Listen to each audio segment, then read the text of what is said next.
Hello बच्चों, आज हम करेंगे द प्राइम मिनिस्टर, प्रधानमंत्री। तो प्रधानमंत्री में सबसे पहले हम इसकी इंट्रोडक्शन करेंगे। इस पद के बारे में आपको बताऊंगी। कॉन्स्टिट्यूशन द्वारा हमारे जो देश में इंग्लैंड की तरह पार्लियामेंट्री फॉर्म ऑफ गवर्नमेंट है, संसदीय शासन प्रणाली को अपनाया गया है। इसलिए भारत की जो कार्यपालिका शक्तियां हैं वो इंग्लैंड के सम्राट की तरह भारत के राष्ट्रपति को दी गई हैं। भारतीय राष्ट्रपति की शक्तियां इंग्लैंड के सम्राट की भांति नाम मात्र की हैं और रियल में उन शक्तियों का जो यूज़ है वो इंग्लैंड के जो पीएम व मिनिस्टर्स की भांति भारतीय प्रधानमंत्री और मिनिस्टर्स को ही दिया गया है। भारतीय राष्ट्रपति राष्ट्र का अध्यक्ष होता है और इसकी सभी शक्तियों का मूल स्रोत जो है, सोर्स जो है वो प्रधानमंत्री ही होता है। इस प्रकार ब्रिटेन के प्रधानमंत्री के समान भारत के प्रधानमंत्री का भारतीय राजनीतिक व्यवस्था में अत्यधिक महत्व है।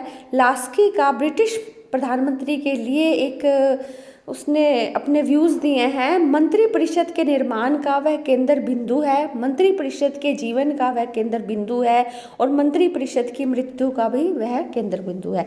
वास्तव में प्रधानमंत्री मंत्रिपरिषद का केंद्र बिंदु ही नहीं अपितु वह संपूर्ण राष्ट्र का ही केंद्र बिंदु होता है। जैसा कि ग्रिप्स कहते हैं कि सरकार राष्ट्र की स्वामी है और वह सरकार का स्वामी है। इस प्रकार हम उपयुक्त के आधार पर जो मैंने आपको अभी बताई बातें, इनके आधार पर बता सकते हैं कि जो भारत का प्रधानमंत्री है उसकी जो पोजीशन है वो बड़ी ही इम्पोर्टेंट होती है, बड़ा ही पावरफुल व्यक्ति होता है वो। और सबसे पहले हम बात करेंगे अपॉइंटमेंट ऑफ प्राइम मिनिस्टर कि इसकी अपॉइंटमेंट कैसी होती है। बच्चों, आर्टिकल 75 के अंतर्गत बताया गया है कि प्रधानमंत्री की जो नियुक्ति है, अपॉइंटमेंट है, वो प्रेसिडेंट द्वारा की जाती है, ठीक है, और अन्य मंत्रियों की भी नियुक्ति प्रेसिडेंट द्वारा की जाती है। पर प्रेसिडेंट अपनी मर्जी से किसी को प्रधानमंत्री नहीं बनाता।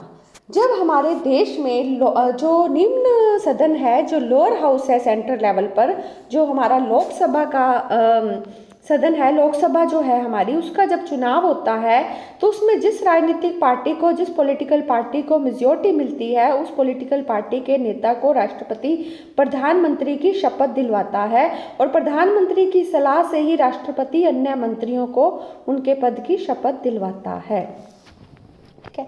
पर प्रधानमंत्री की नियुक्ति राष्ट्रपति करता है, पर अपनी इच्छा से नहीं। जिस पॉलिटिकल पार्टी को मेजॉरिटी मिलती है उसी के नेता को वो प्रधानमंत्री की शपथ दिलवाता है।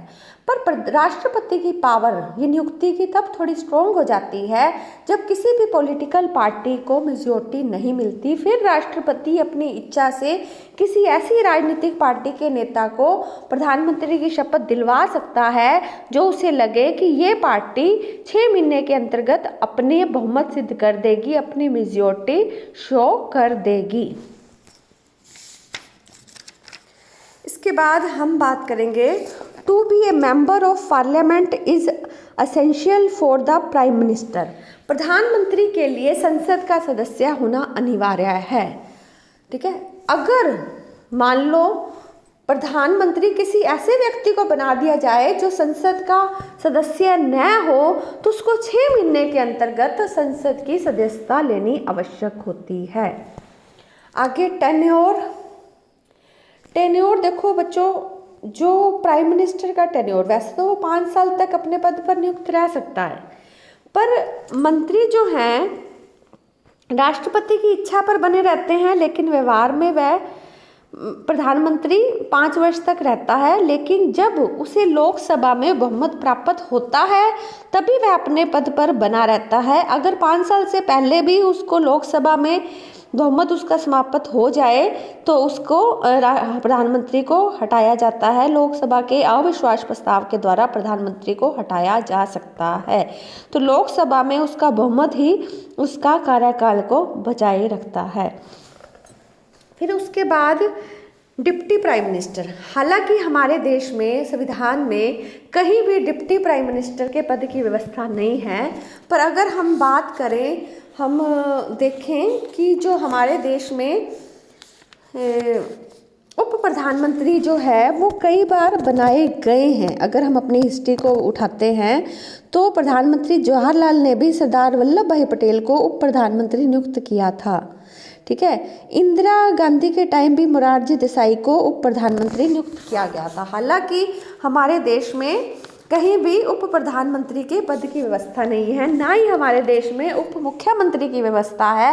पर अभी प्रेजेंट में भी हमारे हरियाणा में उप मुख्यमंत्री का पद जो है वो स्थापित किया गया है। दुष्यंत चौटाला को उप मुख्यमंत्री बनाया गया है। तो केंद्र में भी उप प्रधानमंत्री बनाया जा सकता है, पर संविधान में कहीं भी जिक्र नहीं किया गया इस पद का। तो ये नियुक्ति हो गई। अब इसके बाद हम करेंगे power and functions of prime minister. सबसे पहले जो इसकी प्रधानमंत्री बनने के बाद इसकी सबसे पहले जो अपनी पावर का यूज़ करता है वो है मंत्रिपरिषद का निर्माण। प्रधानमंत्री डिसाइड करता है कि उसकी पार्टी में से कौन से व्यक्ति जो हैं वो मंत्री बनेंगे और कौन सा व्यक्ति मंत्रिपरिषद का सदस्य बनेगा और कौन से मंत्री को उनमें से कैबिनेट स्तर का मंत्री बनाया जाएगा और कौन से मंत्री को इनर कैबिनेट के अंतर्गत रखा जाएगा। इन सारी बातों का निर्धारण जो है वो प्रधानमंत्री द्वारा ही किया जाता है। हालांकि आर्टिकल 75 में लिखा है कि मंत्रियों की नियुक्ति राष्ट्रपति करता है, पर राष्ट्रपति अपनी इच्छा से कभी भी मंत्री की नियुक्ति नहीं करता, प्रधानमंत्री की सलाह से ही करता है और सलाह वो उसके लिए माननी आवश्यक होती है। प्रधानमंत्री जिस व्यक्ति को चाहे वो उसको मंत्रिपरिषद में शामिल कर सकता है, पर लोअर हाउस के टोटल मेंबर के 15% से ज़्यादा मंत्री प्रधानमंत्री नहीं बना सकता।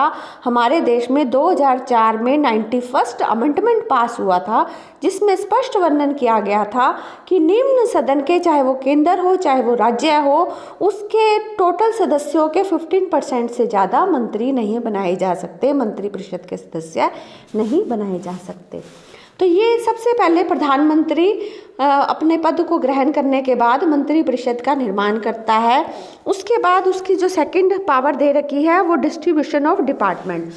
अब वो मंत्री डिसाइड करने के बाद ये फाइनल करता है कि किस मंत्री के अंतर्गत कौन से विभाग रखे जाएंगे।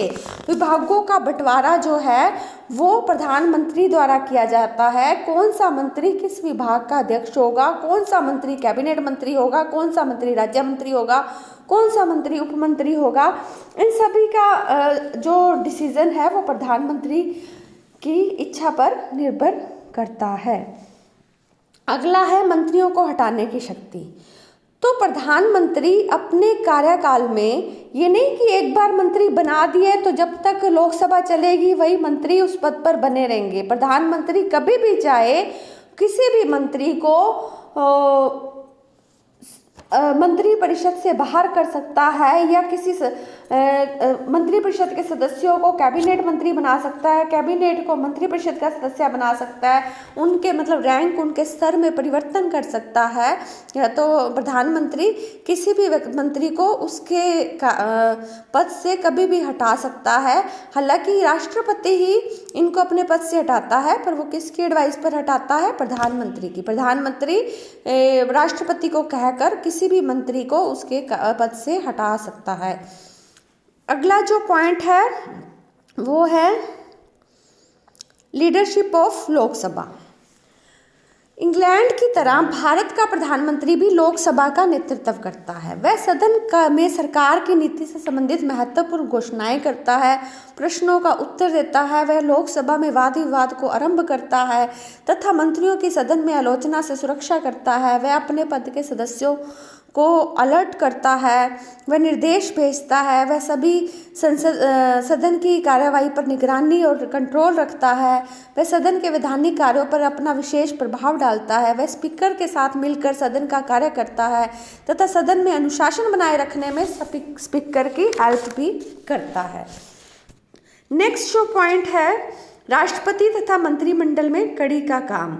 Link between the president and the cabinet. प्रधानमंत्री राष्ट्रपति तथा मंत्रिमंडल के बीच में कड़ी का काम करता है। वह राष्ट्रपति को मंत्रिमंडल के द्वारा दिए गए निर्णयों की सूचना देता है तथा राष्ट्रपति के विचार मंत्रिमंडल के सामने रखता है। राष्ट्रपति उसे किसी एक मंत्री द्वारा व्यक्तिगत रूप से किए गए निर्णयों पर मंत्रिमंडल का निर्णय लेने के लिए कह सकता है। वह राष्ट्रपति का मुख्य सलाहकार होता है। यदि राष्ट्रपति प्रधानमंत्री के परामर्श से सहमत न हो तो भी वह उसे परामर्श मानना पड़ता है। अगला जो आपका पॉइंट है वो है लीडरशिप ऑफ कैबिनेट।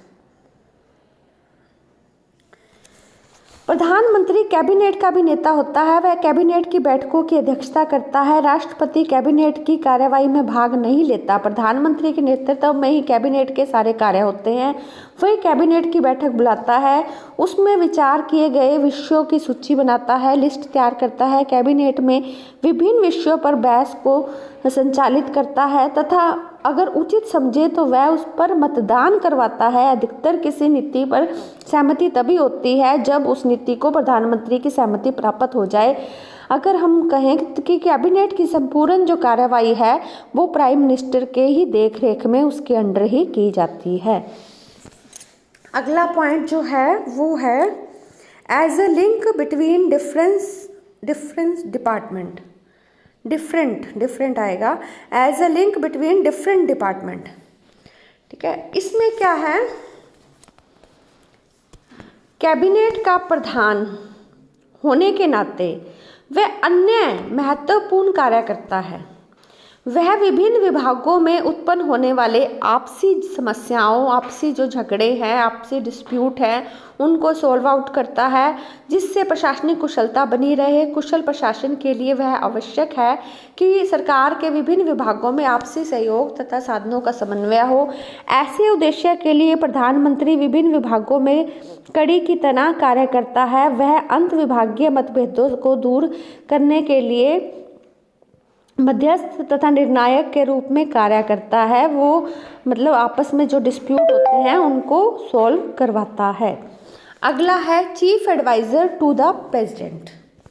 प्रधानमंत्री राष्ट्रपति का जो मेन एडवाइजर जो होता है वो प्रधानमंत्री होता है। हालांकि आर्टिकल 74 में लिखा है कि राष्ट्रपति को एडवाइस देने के लिए मंत्रिपरिषद होगी जिसका मुखिया प्रधानमंत्री होगा।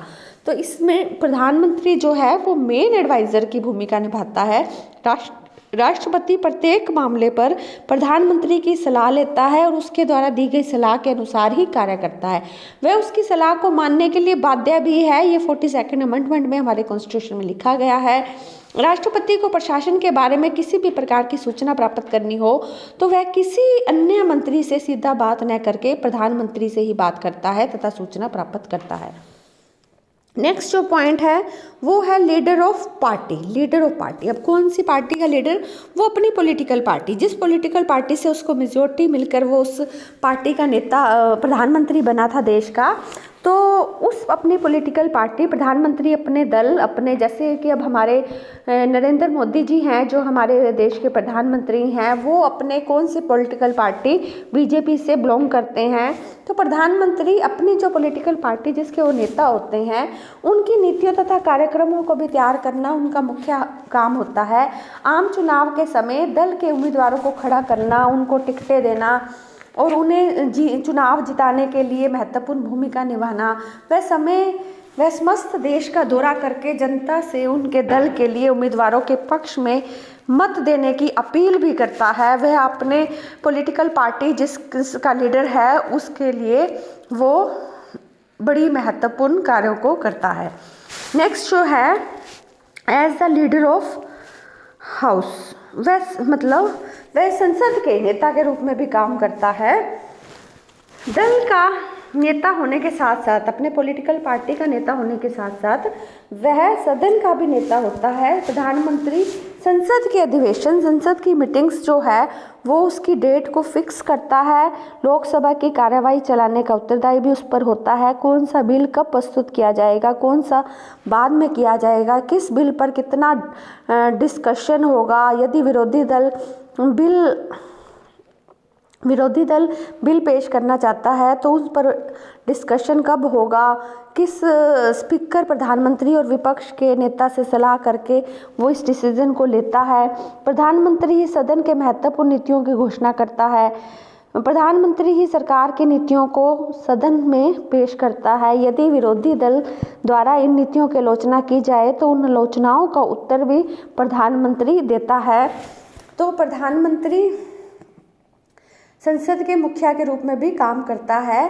नेक्स्ट पॉइंट है as the leader of nation, राष्ट्र के नेता के रूप में भी प्रधानमंत्री काम करता है। प्रधानमंत्री राष्ट्र का नेता है। सारा राष्ट्र प्रधानमंत्री की ओर प्रशासन व पथ प्रदर्शन के लिए निगाहें लगाए हुए होता है। साधारण चुनाव भी प्रधानमंत्री के नाम पर ही लड़े जाते हैं। तो जब भी अब भी हम कहते हैं कि जब बीजेपी अगर जीतती है तो हम उसके पीछे हम मोदी जी का ही नाम लेते हैं कि अगर चुनाव में हम बीजेपी को जब वोट देते हैं तो उनके लीडर की ओर ध्यान देते हैं और वो ही हमारे देश की अब नेता हैं। जो हमारे देश पे संकट आता है या कोई भी आपदा आती है तो हमारे देश की निगाहें जो होती हैं, हमारे समाज की निगाहें होती हैं, वो देश के मुखिया पर होती है। वो पूरे देश के मुखिया हैं, राष्ट्र के नेता के रूप में काम करते हैं। वो एक ऐसे समस्त देश की जनता तथा जातीय क्षेत्रीय सीमाओं से ऊपर उठकर मोदी जी को राष्ट्र के सर्वोपरि नेता के रूप में स्वीकार कर स्पष्ट बहुत प्रदान किया गया है। प्रधानमंत्री का राष्ट्र के नेता के रूप में महत्व संकटकालीन समय में और बढ़ जाता है तथा सारा राष्ट्र देश के प्रधानमंत्री की ओर देखता है और जनता उसके विचारों को बड़े ध्यान से सुनती है। ठीक है, तो राष्ट्र के नेता के रूप में वो काम करता है। अगला है लोकसभा को भंग कराने का अधिकार। हालांकि लोकसभा का जो कार्यकाल होता है वो 5 वर्ष का होता है, पर 5 वर्ष से पहले प्रधानमंत्री चाहे तो वो राष्ट्रपति को कहकर लोकसभा को भंग करवा सकता है। ठीक है, फॉर एग्जाम्पल अटल बिहारी वाजपेयी ने 13वीं लोकसभा को भंग करवा दिया था। ठीक है, और अगला है प्रधानमंत्री और विदेश नीति। हालांकि विदेशों साथ जो संबंध बनाए जाते हैं वो राष्ट्रपति की पावर होती है, पर राष्ट्रपति प्रधानमंत्री की ही इच्छा से इन कार्यों को पूरा करता है। प्रधानमंत्री भले ही विदेश विभाग अपने पास न रखता हो, परंतु उसे विदेश मंत्रालय से घनिष्ठ संबंध रखना पड़ता है। वह अंतर्राष्ट्रीय क्षेत्र में भारत की नीति का स्पष्टीकरण करता है। विदेशी नीतियों में सभी महत्वपूर्ण विषय उसी के द्वारा निश्चित किए जाते हैं। विदेशी राज्यों में प्रधानमंत्री की विचारधारा की नीति मानी जाती है। उसी के सुझावों पर किसी राष्ट्र को मान्यता दी जाती है। राजदूत नियुक्त किए जाते हैं और उन्हें वापस बुलाया जाता है। राज्यों के अध्यक्षों की बैठकों में सम्मेलन में वह भारत का प्रतिनिधित्व करता है। शांति, युद्ध व संधि के क्षेत्र में प्रधानमंत्री की महत्वपूर्ण भूमिका रहती है। संयुक्त राष्ट्र संघ में प्रधानमंत्री ही महत्वपूर्ण भूमिका अदा करता है। नेक्स्ट पॉइंट है prime minister maintains good relations with commonwealth countries. Bharat राष्ट्रमंडल का सदस्य है, जिस कारण राष्ट्रमंडलीय अध्यक्ष जो होते हैं उनके साथ अच्छे संबंध स्थापित करना प्रधानमंत्री का ही कार्य होता है। प्रधानमंत्री ही राष्ट्रमंडल की बैठकों में भाग लेता है। अगला पॉइंट है prime minister and the defence. प्रधानमंत्री और सुरक्षा। राष्ट्र की सुरक्षा का उत्तरदायित्व भी प्रधानमंत्री पर ही होता है। इस कारण उसका रक्षा विभाग पर पूरा नियंत्रण होता है। राष्ट्र की सुरक्षा के लिए जो भी आवश्यक व्यवस्थाएं होती हैं उसका वह पूरी तरह से ध्यान रखता है। राष्ट्र की सुरक्षा व विदेश नीति की घनिष्ठ संबंध होता है और वह दोनों ही विभागों के कार्यों के संबंध में महत्वपूर्ण भूमिका अदा करता है। देश की हार जीत उसकी हार जीत होती है, तो देश में सुरक्षा बनाए रखना उसी का ही काम होता है। हालांकि बच्चों अगर कहें कि जो जल सेना, वायु सेना, थल सेना है उसका सर्वोच्च नेता तो राष्ट्रपति होता है, पर वो उनके ऊपर जो कंट्रोल है वो प्रधानमंत्री का ही होता है। प्रधानमंत्री ही डिसाइड करता है कौन सी सेना हमारे बॉर्डर पर हमारी रक्षा करेगी, कौन सी सेना जो है वो कोई आंदोलन है, कोई कुछ भी कार्रवाई जैसे किसान आंदोलन हो रहा है उसमें कौन सी सेना जो है वो किसानों के साथ खड़ी होगी, तो वो किसानों के किसान आंदोलन के लिए आगे बढ़ेगी, तो इस चीज़ का भी निर्णय जो है वो प्रधानमंत्री का ही होता है। देश में सुरक्षा बनाए रखने का कार्य भी प्रधानमंत्री का ही होता है। अर्थव्यवस्था पर नियंत्रण, प्रधानमंत्री देश का अर्थव्यवस्था पर पूरा नियंत्रण होता है। अर्थव्यवस्था की विफलता का उत्तरदायित्व भी प्रधानमंत्री पर ही होता है। वित्त विभाग श्री इंदिरा गांधी जी के पास ही था। बजट का निर्माण वित्त मंत्री प्रधानमंत्री की सलाह से ही करता है। अगला है सरकार का प्रमुख प्रवक्ता, chief spokesman of the government. संसद तथा जनता के सामने मंत्रिमंडल की नीतियों और निर्णय की घोषणा भी प्रधानमंत्री ही करता है। कोई संकट आ जाए तो उसके समय भी प्रधानमंत्री जो है वही देश के में सबसे आगे आता है, जनता को संबोधित करता है। अभी आपने देखा ही हाल ही में हमारे देश में जो कोरोना महामारी का संकट आया हुआ है, उसमें आपने एक प्रमुख प्रवक्ता के रूप में हमें अपने जो मीडिया में कौन नज़र आए? हमारे मोदी जी, हमारे प्रधानमंत्री देश की जनता को संबोधित करते हुए उन्होंने अपनी अपील करी। पहले उन्होंने जनता के आगे 1 दिन का जनता कर्फ्यू की बात रखी, फिर उन्होंने 21 दिन का लॉकडाउन रखा, फिर उस लॉकडाउन को बढ़ाया, लोगों से थालियां बजाने, दिए जलाने, ये सारी बातें जो हैं जनता को आपस में एकत्रित होकर रहने, इकट्ठा होने के रहने, हमारे जो डॉक्टर हैं उनको सम्मानित करने से संबंधित बात, ये सारी चीज़ें जो हैं वो जनता के आगे एक वक्ता के रूप में किसने रखी? वो हमारे देश के प्रधानमंत्री ने रखी। तो प्रधानमंत्री जो होता है वो सरकार का प्रमुख प्रवक्ता होता है। अगला पॉइंट है प्रधानमंत्री की आपातकालीन शक्तियाँ। तो बच्चों जो 352, 356, 360 राष्ट्रपति जो इमरजेंसी की घोषणा करता है, तो वो इमरजेंसी जो हैं उसमें प्रधानमंत्री की शक्तियां भी बढ़ जाती हैं, क्योंकि राष्ट्रपति 352 तो बल्कि जो कैबिनेट रिटर्न में देता है वो भी प्रधानमंत्री का ही डिसीजन होता है। कैबिनेट के साथ वो रिटर्न में लिख कर दिया जाता है कि देश में 352 नेशनल इमरजेंसी लगाई जाए, और 356 में जब किसी राज्य की मशीनरी असफल हो जाती है तब उस राज्य की पावर केंद्र पास चली जाती है, तो वो भी राष्ट्रपति के पास जाती है, तो वो शक्ति का प्रयोग भी प्रधानमंत्री द्वारा ही किया जाता है। 360 भी वित्तीय संकट के समय केंद्र की पावर स्ट्रोंग हो जाती है, पर वो वित्तीय संकट हमारे देश में कभी आया नहीं और ना ही आए कभी, यही चाहेंगे हम तो। और आगे है प्रधानमंत्री की स्थिति। बच्चों प्रधानमंत्री की स्थिति बहुत ही महत्वपूर्ण है, बहुत ही महत्वपूर्ण पद है ये। हालांकि संसद से महत्वपूर्ण मंत्रिपरिषद होती है, मंत्रिपरिषद से महत्वपूर्ण मंत्रिमंडल होता है, कैबिनेट होता है, कैबिनेट से महत्वपूर्ण इनर कैबिनेट होता है, इनर कैबिनेट से भी पावरफुल जो है हमारा देश का प्राइम मिनिस्टर होता है। प्राइम मिनिस्टर का पद जो है वो एक जहाज के कप्तान की तरह है, जो हमारे देश को, देश रूपी जहाज को चला रहा है। हमारे देश की जो निगाहें हैं, देश की जनता की निगाहें हैं, वो संकट के समय प्रधानमंत्री पर ही लगी होती हैं कि वो क्या डिसीजन लेगा। परंतु इतना पावरफुल होते भी वो कभी भी तानाशाह नहीं बन सकता। हमारे देश में लोकतंत्र है, डेमोक्रेसी है, कोई भी पद जो है वो तानाशाही नहीं कर सकता। क्यों? क्योंकि सिस्टम को ऐसे ही बनाया गया है। अगर प्रधानमंत्री तानाशाही करेगा तो उसकी पार्टी के लोग उसकी पार्टी को छोड़ देंगे, और वो उसकी पार्टी जो है, जिस पॉलिटिकल पार्टी से है, उसकी मेजॉरिटी समाप्त होते ही उसका पद जो है वो समाप्त हो जाएगा। उसका पद, उसका कार्यकाल जो है वो संसद में, लोकसभा में बहुमत पर ही निर्भर करता है।